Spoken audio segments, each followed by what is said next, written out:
Hi there, I'm Nick Miller. I'm the arts editor at The Age newspaper. I'm here at the stage door of the Princess Theatre in Melbourne, ready to give you a sneak peek backstage at the reimagined one-part Harry Potter and the Cursed Child. And I'm here with Lucy Goleby, who plays Ginny Potter, and she's going to show us around.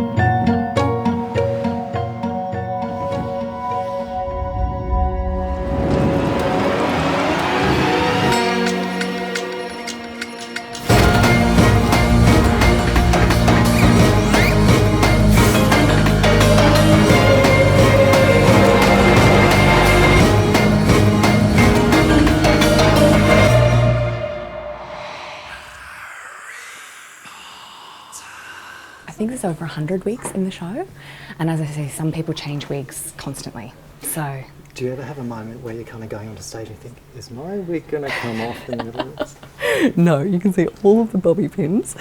They would be horrified if anyone's wig was askew. They're an amazing team of people. They're constantly kind of checking and shaping and combing, and you constantly get this like, pause, someone's combing my hair. Okay, keep going.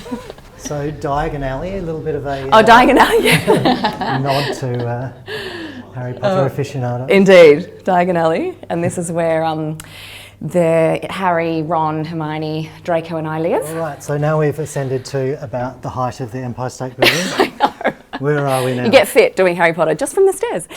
This is we're going to head down to WAM, but as you can see, there's heaps more costumes in storage along this corridor. Everywhere. And so down here, at the end there is wardrobes. That's where all of the costumes are fixed, repaired, washed, maintained.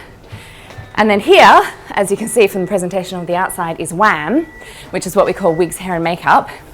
And this really is where the real magic of the show occurs.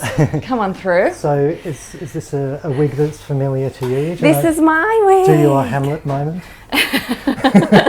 It's so weird to see her off, actually.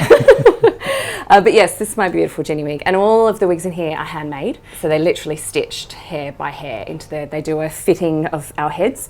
And then they, Sean and Kylie, stitch, literally hair by hair onto the wigs. So they are, and as you can see, I mean, look around the room, there are wigs everywhere. So what's this moment for you? Is this kind of a moment that you use to kind of get into character? Does when the kind of costume comes on, the wig comes on, the makeup, do you feel a change? Or? I do, yeah. I kind of come up half dressed so that I don't crease the lower half of my costume. But it's the wig really, I think.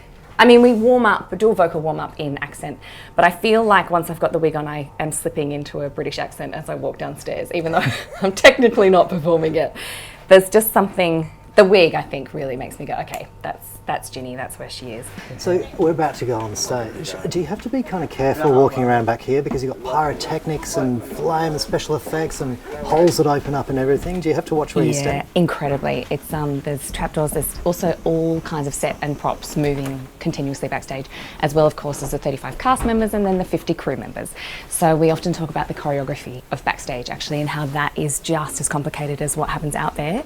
Also because it happens in the dark, which adds a certain layer of complexity. I don't know if you can see, but there's a whole bunch of props here already. So suitcases ready to go, trolleys, beds, doors, pumpkins. And as you can see, there's not an enormous amount of room back here for those to be manoeuvred. So our backstage crew and mechanists do the most incredible job moving things in and out and roundabout. But come out on stage, have a look at what we see when we get out there, Nick. You lead the way. Come on. Oh, the lights. Yeah. So this is the stage.